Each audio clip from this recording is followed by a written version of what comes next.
Hi, this is Glenn Martinez here at Olomana Gardens. And as y'all know, we're doing this because of the coronavirus.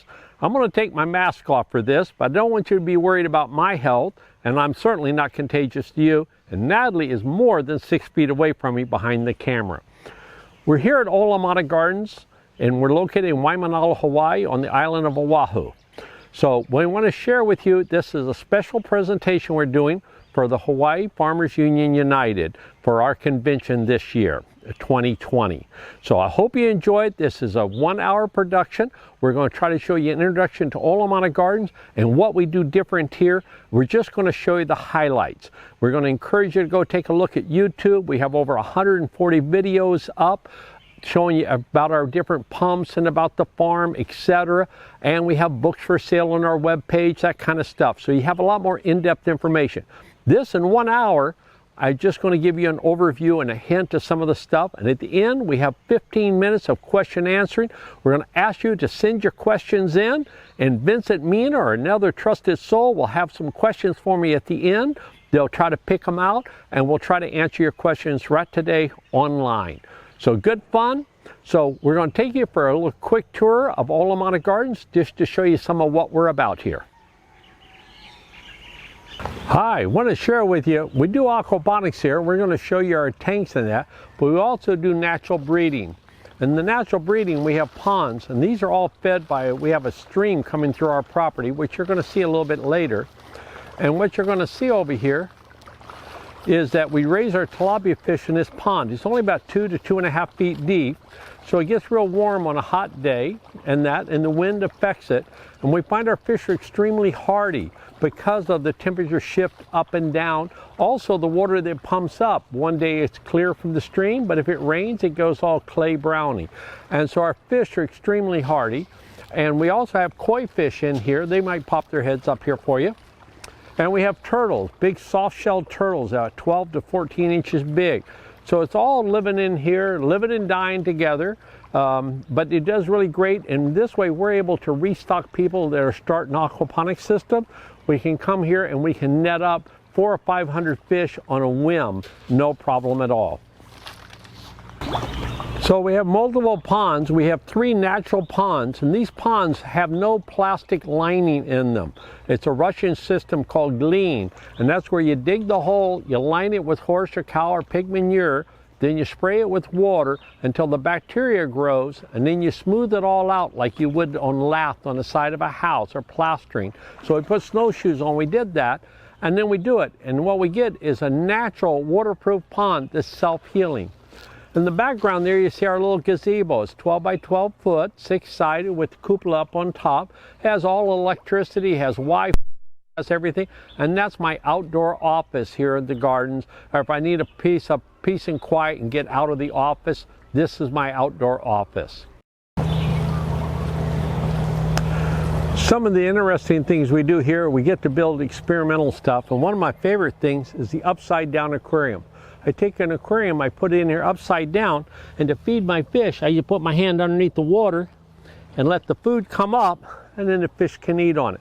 Now these are a bunch of mosquito fish, so we don't breed mosquito in the fish pond, but by and by here you'll see the big ones come up. We have big tilapia in here, we have koi fish in here, and they will come up the pond. The neat thing is, they look out and they see out. Also, we can come up and we can photograph them, particularly if you have big, beautiful koi or that. We'll have a 55-gallon aquarium and you can photograph them. So it's underwater photography without getting your camera wet. So good fun. What I want to share with you here is this little aquaponic system. This is a 175-gallon tank. And over here, you'll see that it runs on air, okay, as you see there. So this pump is called a pipe and a pipe pump, and if I open this up, it's only 2 psi of air. Now the air compressor is over in the shop, and it's a little pump, a diaphragm pump, and they're real nice because they surge up in pressure, and that will get it started. And so if I hold my finger over here, you'll see that it will start up here. It's only 2 psi. Boom, go. There it goes. So I want to just show you what this looks like. I want to say a shout out to Dr. Timmons at Cornell University, wrote a book he contributed to recirculating aquaponics, and in it he shared that if your tank here is shallow, like this one is, you only have about 14 to 18 inches of water in there. If you turn this pump on, it's just going to spit a bit. Not really beautiful, right? But on the other hand, if I drill a hole in the side of the tank and come out with some fittings to this 3-inch pipe, this 3-inch pipe, we actually took a post hole digger and we dug down in the ground about 2.5 feet, and we put a cap on it. So the water in there and the water in here is exactly the same level. Water seeks its own level, a basic concept, right? Now this pipe here that I have in my hand is called a pipe and a pipe pump. So you have a 1-inch pipe, it slides through the 2-inch pipe all the way to the bottom there, okay? If I take this, and I'm going to set it here on the ground and put my hand here right at the top. If I put it in the same place here, right here, you see I just get the spitting action. But watch what happens when it drops down into the 2 feet of water. That is a serious amount of water. That's over 300 gallons per hour coming up. Now if I take that and I come over here, I now need to collect that. And so I'm going to put this on here. Now what this does is the air is going to come out here and the water is going to come out there. But you hear all that loud gargling? We're going to show you how we get rid of that in just a moment. But before I put this back together, I wanted to show you this. This is a radial filter. We're going to send the dirty water down the center. It's going to come down, make a U-turn, and go back up, okay? And then decant out of here. So I'm going to quickly put this back together, as you see here. So now the water being pumped up is coming over to here, and the air comes out here. Can you hear how noisy that is? Not so romantic about 2 o'clock in the morning outside your bedroom window. So we came up with a silencer. Go from a 2-inch to a 1/2 inch, put it on here, and voila, I go quiet. How's that? Yeah? So you got air coming in here, air pumps up the water, the air goes out there, the water goes here. Now the water's going to come over here to this system here. I'm going to ask Natalie to move the camera over here to the side. So this is the airlift. The water is being pumped up here using the air. It pumps up there. We shared that the water goes this way, the air comes out this way, comes to the 55-gallon drum. Now the 55-gallon drum is filled up to here. The water level in here is set by a decanter. That means there's a pipe going out the bottom, comes over and comes up in the garden. It's hidden here behind the bushes, kind of a bit hard for you to see, but it comes out in the garden and it's running 24 hours a day. And the water coming out of this filter will be crystal clear, okay? And that's because all the sediments will settle off in here because the dirty water is going in the middle, and this is our radial filter. The water goes down to the bottom, turns around and comes up. Now, it's a known physical fact that water needs to be traveling 5 feet per second to be able to move solids. And we're not moving, by slowing it down, we're going from a 1-inch to a 2-inch to a 24-inch is going way slow. That's a mathematical term I came up with, way slow. So it's going way slow, the solids fill out. And then once a month, I reach over here and I open up a valve and the dirty water will come out right there. And it will be less than 1.5 gallons. Once a month, boom, boom, black comes out, and I can use that on any of the food, particularly stuff that I'm not going to eat because it's going to go anaerobic there at the bottom. All oxygenated up at the top, but if it settles at the bottom, it'll be decomposing. Now we come over to here, I can grow ferns, taro, whatever I want to. And that water will fill up this tray. Now this tray is only about 6 inches deep. We don't want it overflowing into the yard, so we came up with the design of a bucket siphon. And this is used in the Romans inverted siphon, that this pipe comes down, comes across the ground, and then it comes up. This level here sets the overflow level. Now it's overflowing, and right now this bucket is almost full. The water's up to here. Now the water comes into here, it's called a T-siphon. We'll try to show you a picture of that later on. But basically the water falls down, goes out, creates a siphon, and it runs till this one here, this end. When this end over here gets to the bottom, it lets the air in, and that will break the siphon. It will stop, and then the whole thing will fill up again and run again. So I hope that's self-explanatory. Yeah. And so this has the bottom. The reason this doesn't overflow is this one fills up. The water level in here is higher than the fish tank. So we use another Roman inverted siphon. Pipe goes down to the ground, goes across the ground, and goes into the fish tank. Now notice that there's very slight difference between the height. Your fish tank is about 2 feet deep. We pump the water up to about 4 feet high, go over to a drum. The drums are 3 foot high, and it's on an 8-inch block. Then it only drops 4 inches to this, and then from this 4 inches to this, and then from this one there's only 4 inches difference back to the fish tank. So you want to minimize how high you have to pump your water in order to get your flushing action. It's real important that you get flushing action. In here, we have 5-gallon buckets sitting in here in the water. The bottoms are drilled holes so the water can come up in the bucket, and it's full of cinder. So all the buckets will fill full of water when this floods, and then when you drain this container, all those buckets will drain. So think of it like an iron lung, that when the water comes in, it pushes all the air out of the rock. When the water goes down, it sucks in all new air, and that keeps the water very, very cool. And so the water will always be cooler than the ambient temperature. It's a good plus. So here we are up at the top of the bridge. I show you the water down there 24 feet below me. Now what I'm doing here is I'm sending air in these garden hoses here, compressed air down to the pump, and this is an airlift pump. And this pump is like what you saw on the other side. It's pumping that water down below up to here at the rate of 300 to 400 gallons per hour coming up. And we have 2 of these pumps going, right? Now, do you notice how much air is in that water? Okay, so it's very, very aerated. When we test down in the stream, it's about 3 parts per million. Up here, we run 6 to 7 parts per million because the air is lifting the water. The water is trying to fall down, and it gets really mixed up.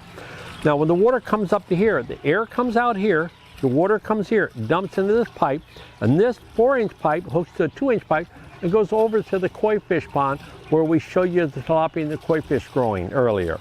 And so this, we're able to take water out. So this gargling sound of the water being pumped up here and going in there and heading off that way, the beautiful thing is we have a solar panel there at the end. When the sun's hitting it, it runs on solar. If the sun is not available, nighttime, etc., we run on Hawaiian Electric. It's very inexpensive, and it's very, very productive. When we go to the Philippines or Tonga or Fiji, places like that, it'll almost always be running 100% on solar. Now, one of the neat things at Olomana Gardens is that we attract people from around the world. We have trained interns from over 28 countries have come here and stayed 3 months or longer, living on our farm and training in our farm.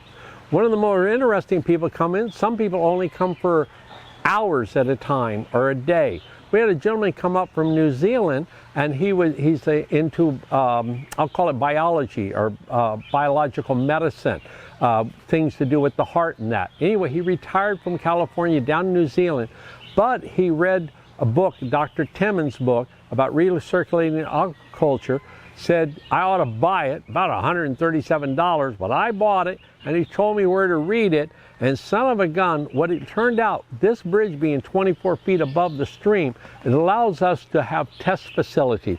So this 4-inch well here, this one goes down to here. I can drop a pipe down in here.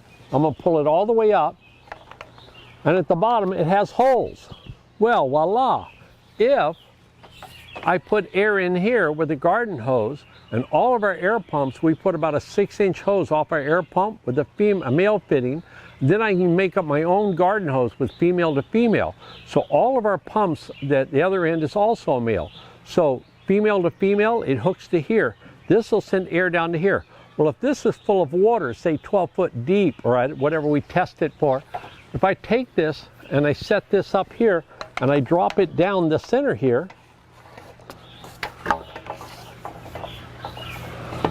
I can then, and we routinely do this with school groups, I will hook a 60-watt air compressor pump to here and pump the water from this drum into here.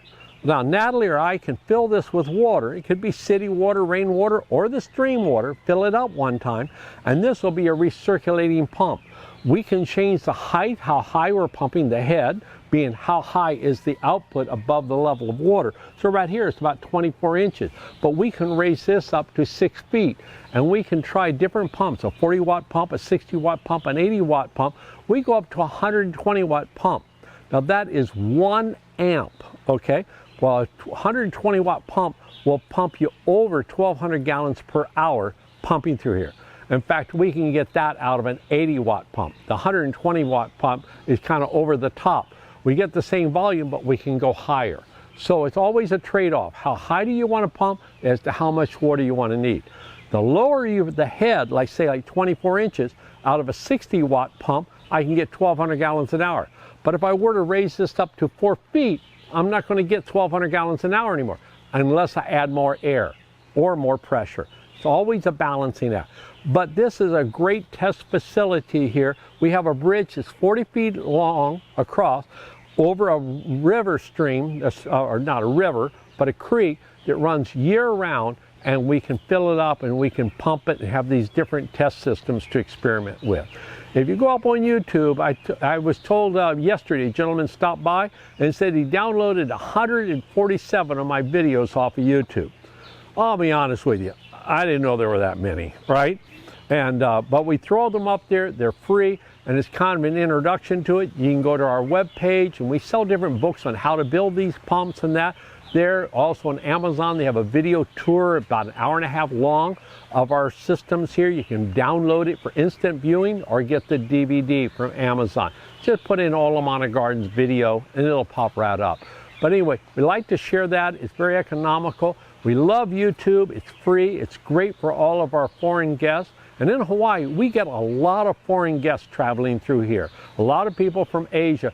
On the way from here to mainland America or to the Europe, they will stop off and spend a day with us, and it's really nice to have a fresh audience, and we learn so much from them. What I want to show you here is a conventional float bed, but what we do different, a fellow from South Africa came and shared with me how to do a clear water pickup. Take a 5-gallon bucket, put notches on it, you put it here. Now, going down the drain, nothing that flows from the surface can go down the drain, but it's rushing down, and you can see it's quickly going to drain this down. Well, Natalie and I came up with this one, and this is called the Dialomatic. This is 3-inch Schedule 40, this is thin wall pipe, and I'm going to take one and put it over the other here, and I can squeeze this together and stick it into the 3-inch fitting that's there. Now I'm going to take this off just to show you. That will set up the maximum height for this flow bed. The slot there will set at what speed it's going to come down. And that's because when the water comes rushing in, it's very dramatic. We're going to go over and show you a flush right now. This is a flush. This flush is coming in here at the rate of about 600 gallons in a couple of minutes. In about 3 minutes, we'll dump 600 gallons of water into here. It's coming from a 55-gallon drum that's over here. And it's coming into a float bed that's 4 feet wide, 20 feet long. At the end is the part you saw, which was that piece that had the Dialomatic. So this is going to fill up, and we're asking Natalie, see if you can pan around to show high level, low level, or maybe on this one here. You got lucky, you have 2 siphons going off at once. So you see the water coming in? This water will fill up to here, and then it's going to drain down again. Fill up to here, and then drain down again. And that's because we have a high-low mechanism at the end. Otherwise, most places we go in the world, they have a flow bed. It's one consistent height all the time, and there's no flushing action. This one will fill up with 300 to 600 gallons of water and then flush all the way down. And we dial that Dialomatic in such that it will drain to the bottom when this flush ends. By the way, this flush is being done by a siphon. Am I in it? Huh? So this siphon, I'm going to pull it up. Don't know if you could hear that break. This siphon controls this flushing. So this 55-gallon drum here is 3 foot tall. That's the generic height of most 55-gallon drum. Can you pivot over there to show the garden? This drum controls those gardens up the hill, okay? So what I want to show you, so this is that, I was showing you the siphon coming out here. What I want you to pick up on, this 55-gallon drum is sitting up on cinder blocks. All I got to do is have the top of this drum higher than this garden. So this garden is over here. It happens to be, oh, maybe 32 inches off the ground. So the drum over there is higher than here. This siphon is sitting in that drum. And you see that when the water gets up to here, it's going to flush and it's going to run until it gets down to there, and then it's going to break. So this is a device that will just run great. Now this is thin wall pipe, PVC, and what we came up with a system where we put the cap on here, we put a through hole fitting. And this through hole fitting here comes over here, and notice how big this pipe is? That's because this guy is roaring. It is sucking so strong it doesn't want to break. So we put a 2-inch one coming down here. When it comes here, when the air goes up, the water can fall out and we get a good break.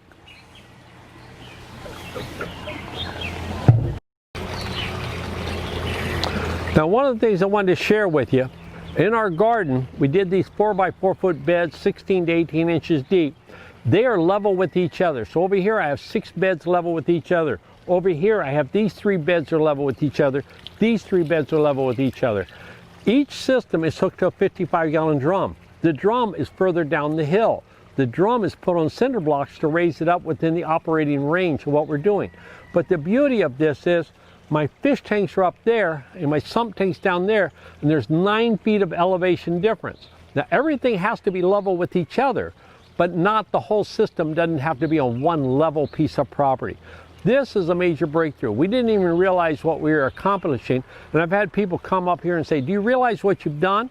You've made it where we can grow in ravines and on hilly land without having to spend $10,000 on a bulldozer or buying all the gravel. So by doing the 55-gallon drum, the other thing is we kind of stumbled into this. When we first started, we had a little bell siphon in each one of these gardens. Well, the ladies and guys would come out here and each buddy has their own garden. They would turn their water up and the other person's down, and they weren't going off, or they weren't triggering on, but they wouldn't, or they put too much water in, they wouldn't trigger off. It was just a nightmare of logistics. What we found out is if I take these 3 and I hook them to the one drum, I can have the water coming into one of these, and because their drains are all connected, if one fills up, they all fill up and the drum fills up. Water seeks its own level. We really worked that one a lot here at the farm. So when the water reaches its own level and it goes off, then the siphon runs. When it runs, if one drains, they all drain. So these 3 will go up and down. These 3s over here, they go up and down. Over here is a pod of 6 going. Over there we have another pod, 2 more pods of 6 plants at 6 beds each. And so it can go off. It's really neat. So I only have 5 drums, and we put a counter, and I can come out in the morning, look at the counter and see how many times, say 130 times a day. That means it's running every 15 minutes. So these fill up with water and then drain every 15 minutes. It's basically 11 or 12 minutes filling up and 3 or 4 minutes to drain. And that's the cycle. Now keep in mind, I mentioned it before, when the water comes in here and it fills up, it's pushing all the air out of the rock. When it goes down, the water goes down, it sucks fresh air into it, wet rock.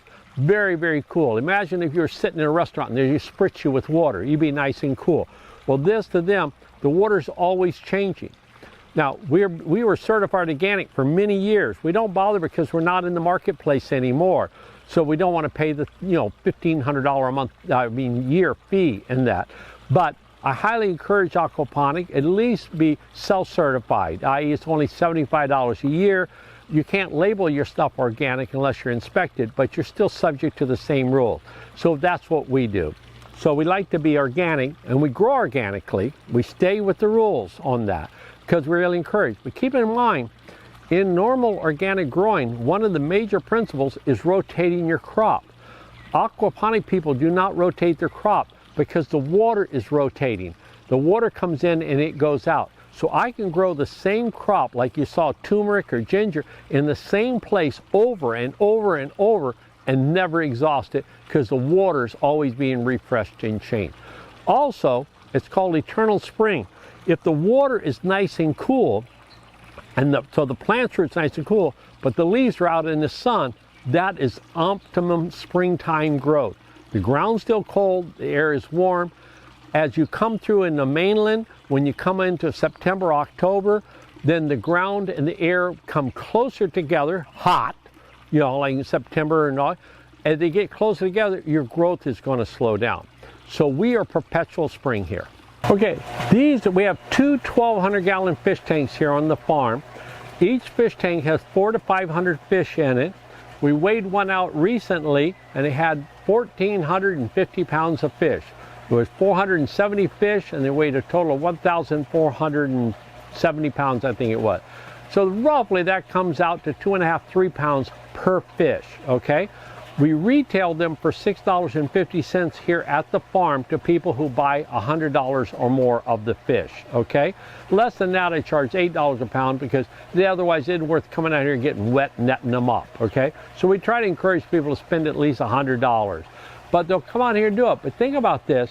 I'm going down and buying ahi down at the store for $11 or $12 a pound. I'm selling my fish here from anywhere $6.50 to $8 a pound. The tilapia is very popular here, particularly for luau's and that. Now, out of these tanks, we do some unique things. One, they're 1,200-gallon tanks, but I'd like you to notice these pipes leave at the halfway mark. And that's so that no matter what we do, because we gravity feed the water from here out to our aquaponic garden, I never want these tanks to be less than half full. So no matter what gets broken or what goes wrong downstream, I will always have half a tank of water. Anyway, that's the theory. I want you to notice, can you see this in the film? This is netting. And this netting is here because we have double tarps on here, and the double tarps are to protect us because we have a dead albizia tree over us, and it's taken a couple of years to come crashing down in hunks. They wanted $5,000 to $10,000 to remove it for me. We're just letting it die its natural death, and we suffer for it. But by doing this, and you see this, because the wood show here, we added these struts and reinforcement underneath it because we've taken some crashes. So I wanted to share with you that we did the safety netting, and it saved us repeatedly. We have the wood reinforcement down the center. We have big limbs this big around, 24 inches around, 25, 30 feet, come falling down and crash, and we've survived them. But this one we did not survive very well. The limb came through, tore through this tarp, speared the side of the tank, and ripped a hole, and this opened up 3 to 4 inches, and all the water was out in a matter of minutes. We did not have a low-level alarm on it, wouldn't have done much good. Middle of the night, come out, all the fish are out. And this is one where I said we did a harvest, 470 fish, weighed 1,400 pounds in that. This is where we lost them all, okay? Big fish giveaway there and a burial ceremony. But we patched it up. Elko, our neighbor, patched us up, did a fantastic job, said he never seen a tank rip out the bottom. So we had a freak accident. Such is life. This safety netting is called blue steel rope. It's really inexpensive. You can get it from fishing supply places. They call it blue steel. One is because it's blue and it's strong as steel. It's like a steel cable. You use it a lot of towing and anchoring when you need an inexpensive rope that is super, super strong. This stuff does great. Blue steel. Now we did it in here in about a 2 by 2 foot pattern. We have survived several major crashes of the limbs coming down. And you'll notice I talked earlier that we have our pipes where they leave at the halfway point on the tank, so we never get less than a half. Well, I'm going to show you what happened to us. Sad story. So there you see our two 1,200-gallon fish tanks, okay, underneath their safety netting. The netting in the tarp is about keeping all the leaves off of it. And now, what we want to show you is that water, gravity feeds from there down to these beds where I'm at now.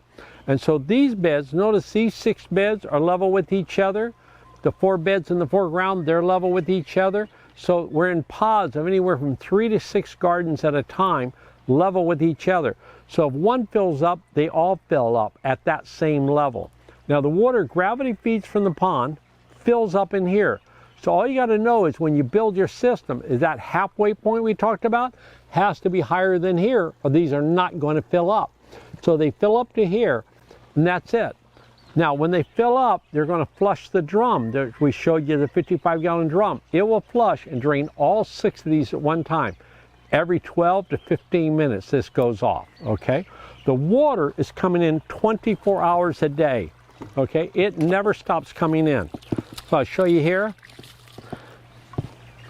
This is the water here coming in, and is that it?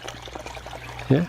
So it comes in. I can turn them on and off, and we don't bother gluing this up because there is no pressure. It's just gravity feed. I can take them apart and I can clean them really easy. Also note that when this water gravity feeds down to here, when it comes up these vertical pipes, it's going to come up much slower, and they're all even with each other. You will get a little pile of mud at the bottom. So every day we go to the end at the bottom here, and we open up a 2-inch valve, boom, boom, and we flush it.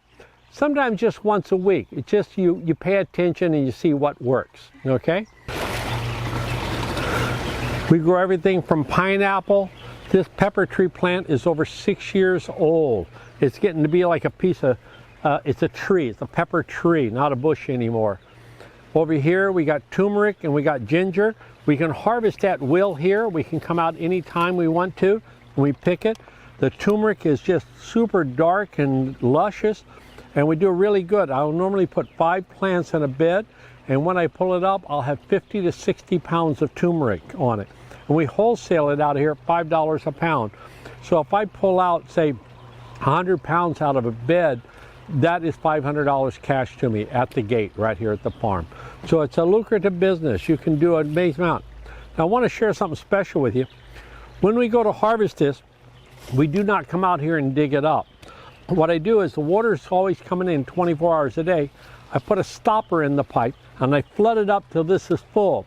Then I come out here with a shop vac, battery powered or 120 volt. I stick it down a pole, a 1/2 inch or 3/4 inch piece of PVC that has holes at the bottom. I stick it in there, I blast out the air, it bubbles up, and we pull the turmeric up. I literally can have a beer in one hand and turmeric in the other. It is really one-arm farming. It sure beats the heck out of the labor of digging it up out of the ground. When we harvest it up, we'll take that air wand and go around and jab it and just bust up any of the root systems that are left behind. Because the turmeric itself is the storage, it's not the root. It's like a potato, it's not the root of the plant, it's where the excess starch is stored. The turmeric is very similar, so you get all the hairline roots. But we've been able to fill these systems up, and we've not had to clean these things out for years now. And the reason for that is we do a false bottom. I'm going to have Natalie follow me over here. I'm going to show you a false bottom bed. So here I am in my 4x4 foot garden, 16 to 18 inches deep. It has a false bottom. The water to your eye looks like it's coming into the top, but in truth, this goes all the way down to the very bottom. In the bottom, there's notches on this pipe letting the water go out into the false bottom area. That's because if I let this water come here on the top, it would start ponding up. It would get algae on it and etc. And the Department of Health is not comfortable with that, okay? So we don't want to have this ponding on the surface. Now you hear a lot of people call their cinder beds their biofilter. Forget that nonsense. You do not want it to be a biofilter. What we want this to do, we don't want it to filter anything. The dirty water goes in the bottom, spreads out 360 degrees, comes up from the bottom. It will fill up in about 11 or 12 minutes, and then it will flush. When it flushes, it will flush out through the 55-gallon to the float bed. It's a lot easier to come out here in the evening every 6 months, take the float bed off, set it on the side in the cool of the evening, no sunshine, don't stress the plants, or immediately after a harvest, set it on the side, drain the water of the float bed, and then just shot back up the mud. That's a lot better than digging up all of this cinder and washing it in a cement tumbler and then putting it back in. One messy, messy job. We are having to do that every year. Now I want you to notice here, we have different pots here. That's where people come and they'll plant things and they want to keep it contained. They don't want it running all over the place, okay? But you gotta think, if you're gonna plant carrots, you better cut the bottom off that pot so the carrot can go down. Also notice that some pots are a lot higher than other pots. That's because the plant they're planting wants drier roots. It will send the roots down to get the water, okay, but it likes to be drier. So this way you can do it. Now you see that in regular raised bed gardening, say with square foot gardening. They'll have an area that's 6 inches deep, then they'll put another box in there and have it where it's another 6 inches or a foot deep. That lets you grow something that has a more substantial root system that needs greater depth or be drier, okay? This is one of my favorite, is lemongrass. We grow it in the aquaponics. It grows like a weed. Every now and then we'll have an intern come out here and say, I pulled all that California grass out for you. And I go, that's my lemongrass, you nut. And you take this, and I tell them the difference, they'll both cut you like ribbons. They both look fuzzy. They're both long, tall, and green. But this one, you can't smell it, but I can. It is fresh lemongrass. It makes a great lemon tea. When I go to Tonga, I go with some of my Mormon friends. Well, they're not into caffeine, but they also like to have a nice warm drink in the morning, and that's their lemongrass tea. This is a sample false bottom bed. You see the water coming in here, coming in 24 hours a day. Now, this one is filling up right here. You see it'll fill up until the siphon goes off, and then it will drain it down. What's unique about this is 1/4 inch by 1/4 inch plastic screening. We get this from Pentair, AES, Aquaponic Ecosystem. We get it from them, and they ship to free to Hawaii. We really love those guys. This is sitting on bread trays, which are sitting on 2-inch bricks. So this makes for a false bottom in here. Now here you're seeing the open water. Down at the bottom of it is cinder. So this water is coming in the top and then it's filtering down. But in the rest of our gardens, if Natalie pan over to here, the water will come in the top, go down this hole, and then fill up from the bottom in that false bottom area. And that's how we get away with not having to clean this. We can go for years and I can still dig it up by hand, okay? Full of biolife, full of worms, does really great, and I don't have to wash my cinder. We really enjoy it. So if I want to, I just fill it up, put a stopper in here, fill it up, and then use my air wand, and that will just bust up any clumps that I have in my garden. So it's a very productive system. In the Philippines, we do this by digging a hole in the ground, 1 foot deep, put in the plastic lining, take the dirt from the hole, mount it on the side. So you end up with about 12 to 14 inch deep bed instead of doing these fiberglass trays like I do here. These are done because, well, quite frankly, I've hit that age where I want to grow between my knees and my shoulders. I don't want to bend over and I don't want to climb up, if that makes sense to you. But in a lot of countries, they don't mind stooping and doing the stoop labor. You grow on the ground, it's a heck of a lot cheaper to dig a trench 4 foot wide, 1 foot deep, 100 foot long, and put in plastic lining. Done in a day. Very low maintenance. And the mound on the outside keeps the surface water from getting in. But me, I like to be here. So if you notice, this one is about here on me. If Natalie pans around to here, I'm walking downhill. These are all. So these beds are level with each other. When I get over here, I drop back down again. And then over there. So you see I'm 2 bricks high here, 3 bricks high there. So I just self-leveled them out. And we built this one, about 11, 12 years ago, we built this system.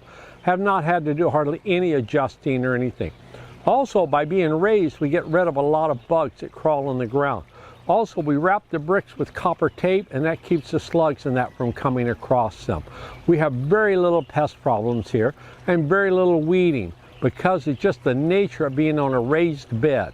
Okay? Good fun. Hi, Glenn here again with the Hawaii Farmers Union United. I wanted to share that these 55-gallon drums are remotely siphoning the 6 gardens that are uphill from me. Each one of them has a 2-inch drain connected to a 3-inch pipe. That 3-inch pipe comes down to here, comes in the bottom of this 55-gallon drum. When this 55-gallon drum fills up, it will trigger this siphon, okay? So you can see at what height it's going to trigger, and then it's going to drain down to that height, and you can see that that exceeds the depth of my gardens. So these gardens will fill up to the desired height. I cut the standpipe. There's a 1.5 inch or 2 inch standpipe in here. It's cut to the height that I want the gardens to be. When they fill up, the water will flow down. It will suck air bubbles down with it, and that will trigger a siphon. Okay? Now here's a cute thing. Notice I'm coming out the top of all of these. If you go up on the internet, you'll see people drill a hole and put plastic tubing, but people keep grabbing it, keeps breaking, and at the smallest air leak, these siphons don't work. They have a lot of problems with it. By doing this, I'm using a little $3 bulkhead fitting. The rubber washers on the inside is on a flat.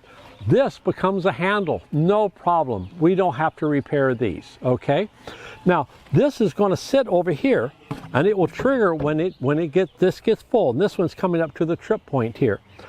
Notice this. This is something unique we came up with. As far as I know, Olomana Gardens is the only aquaponic facility that has siphons that can be turned on and off without removing the siphon. Now, obviously, if I took this off, these gardens would just be in overflow mode, meaning this drum would fill up, the water would overflow, go to the float bed, goes to the sump tank, gets pumped back. It'd be in overflow mode, right?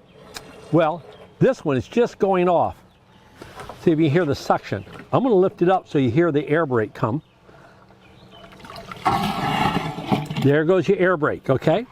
So I just did that just so you would witness it. Now here, I'm going to let it go again. Hear that gargling? It's starting again. But this time, instead of lifting it up, listen to this. I'm going to open this. You hear that? Okay. When I opened that, that let air in, such the siphon stopped running. And it goes to overflow mode. What's the cute part? For you techie types out there, instead of having a mechanical garden hose valve on here, what if you put an electrical solenoid on there that was controlled by Wi-Fi? You could then have a laptop computer controlling your system here. What's the benefit of it? Well, in China, they do that. They took it off, they put on either a wired system, 12 or 24 volt, that's what I did in Jamaica, and I can control when it goes off. Why would I want to do that? Well, if I have 40 of these beds, and each one has a 100-gallon capacity, if they're all going off at random, I can outrun my sump tank, and then I get a spillage of water. So every now and then we got to put some more water in this system because the randomness, my pumps down there aren't big enough. Now the American way of doing things is, well, put a bigger pump so you never overflow. But then you're paying for that big pump 24 hours a day. It's going on and off, and it's hard on them. So what the Chinese figured out to do is to put a solenoid there. And if the float valve in the fish tank gets too high, it opens this valve, lets the air in, and the thing stops running. Or it goes to overflow mode, okay? Now, let's say it's halfway down and that tank gets full. This opens up, it shuts down and won't start again until this fills back up. It might be 5 or 10 minutes before it fills back up. So you see how they can control it? They take out the randomness. I have never seen it done on an American system yet. We just live with the draw. We tend to just say, if a 1 horsepower pump gets overrun, let's put in a 3 horsepower. It'll always be able to keep up. But you're always paying for that electricity, okay? So it's much smarter to put on a remote valve that you can open and close. For me, some of my hired help here is short, and they have a difficult time lifting this up and taking it out. Then they sit on the bottom, and then it falls on the ground, and sometimes they get broken. What a shame. Now I'm going to ask Natalie to come up here with the camera and show you this one overflowing. Okay, what Natalie's showing you down here is an inspection port for the drum. This is the drum here. The water goes out and it exits stage left there, okay? And so what she wants to show you is that the water is flowing out right now because we're in overflow mode. And that's because up here on the top up here, I've done the valve. I'm going to close the valve now. And what you're going to see when I close the valve, you're going to listen up carefully. Hear that gargling? See that gargling? See the bubbles down there? And watch the water come up. That is the siphoning starting. okay? What it did is suck the air out of this. And so over here, the siphon is now much heavier and the water is rushing out. Now, if I open up the valve, I open it, voila, she's going to stop. Like magic, okay? So, show up here, Nat.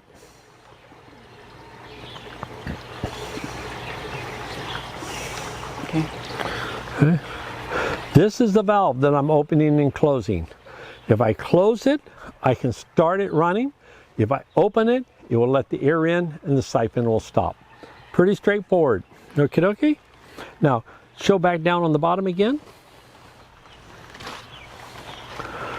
That unit there that she's showing you, I put this on so I don't have water splashing out on the ground. That's all. It's just an inspection port. I want to show you the most important thing we've come up with at Olomana Gardens. We came up with this about 15 years ago. We came up with this before we even got into aquaponics, okay? We were already nibbling at the airlift kind of thing. And what this is a tea maker. It runs on a little 25-watt pump. That is the smallest commercial pump we found. It runs extremely quiet, extremely cool. We run two of them. One of them will pump the water up and down in this bucket, and the other one will aerate the water in the bottom. And we do that because we found out that when we make compost tea, we thought, well, gee, if we're pumping it with air, it'll always be aerated. But we use worm castings that we've run through our little tumbler, and so it looks like coffee ground. And what we do with that, those coffee grounds get put in here like this. This is an old batch. I'm going to throw it out, okay? If I reach over here and get a new batch, I pour in about that much. I mean, you see that, okay? Yeah, about a double handful, okay? This is 2 for $5 painter sacks from Home Depot or your local hardware store, okay? They last about a year out here, all right? Here's the thing that's really cute is this bucket has lots of holes in it and it has a leg on it to keep it from going down too far. This will set inside of there, and then there'll be one more bucket if we have it around here. Oh, it's already installed. That's this bucket. It has one hole in it, but it holds the net down. So you got 3 buckets here, one with one hole in it, holding this net down in place, and then it's sitting inside of here. And so we're good to go. So if I take this, what I want to show you here is when I turn this on with the 25-watt pump, this is going to start pumping. And I'm going to try to show it if I can. How does that show? Okay, I'm pumping it up. Now here's the unique thing. We kind of stumbled into this. Is it will pump the water from down there up into here. By the way, I want to show you the pump. This should be worth the price of admission right here. Basically a 5-gallon bucket with a hole in the bottom with a through-hole fitting, 3/4-inch pipe coming down, a T on it with a threaded fitting so I can adjust the angle and stay there. Air comes down here, comes in the T. Air wants to go up, it's going to go up. It doesn't go out here because this is aimed slightly down, so it's going to go up. The water in here, this is picking the water up from the very bottom. From there and there, when it comes up, it's going to suck up. That gets the solids off the bottom and sucks them up, okay? So when I take this and we build a little bracket here like this, we set it here to hold the bucket, this will start filling up. Now the magic happens that this has 50 gallons of water in it, okay? So it's about this high. When this 5-gallon goes up, this is going down. So they're going in opposite direction. Here's the neat thing. Water weighs about 8 pounds per gallon. When this gets up to 4 gallons in here, that is 32 pounds of weight. And the air is having to go up and it's pulsating. You hear the pulsating? It's pulsating there, right? So it's going up. But you'll hit a magical point, which is set by that little part I showed you that turns. You hit at the sweet spot, it stays there forever, okay? If you fill this to the same level with water, we do it that by, this is my overflow adjustment. If I fill it up to there, she overflows, that's it. Or I can use a cattle feeder to fill it up, which is my preferred way to do it. This, when I put city water in here, it has a little float switch at the bottom of it. When the water comes up, it shuts it off. And I can put it at a predetermined height here. And that way the water always fills up to the same height every day. Now we'll fill it up in the morning. We'll let it run till noontime. We come out, we test for chlorine. I haven't tested in years because I now know that in 4 to 5 hours, the chlorine is always gone. So I don't have to keep wasting test strips. I've got a proven system, okay? And the Department of Health and the organic people say, once you prove your system, you don't have to keep certifying it unless you make a change. Then you need to test again. Now this is filling up. The water is about here. I'm not sure you can see. My container's getting a little dirty. Once upon a time, it was a see-through container. Now it's a can't see through. But I'm right about here, and it's really bouncing, right? But if I take my bucket here, and I put this inside here, the water's here, the bucket's going to go down, so you see the water's going to come up, and all that worm casting is going to get stirred up. I think you can tell the difference in the sound here of it going. If I lift this up, you hear all the bubbles. Now I'm going to lift it up just so you can see the water come out. It's like a shower head, huh? Yeah, see there, right?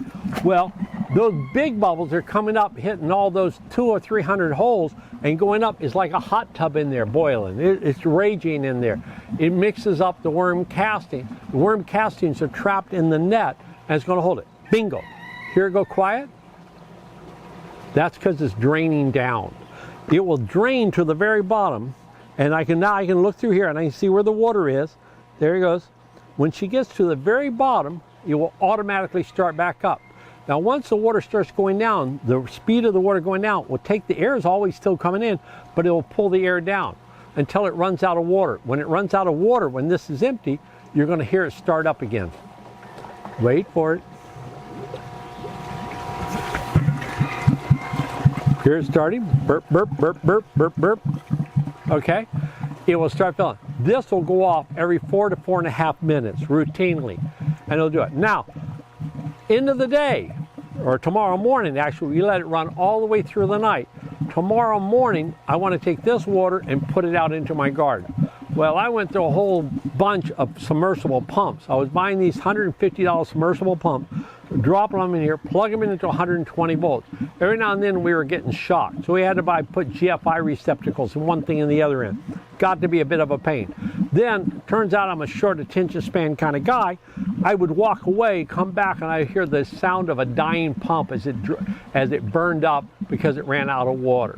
We tried putting float switches. We did different things. It was just getting more and more complicated. Now we changed it out. Remember how my air pumps burp coming up? Well, I'm going to reach over here and I'm going to switch the garden hose.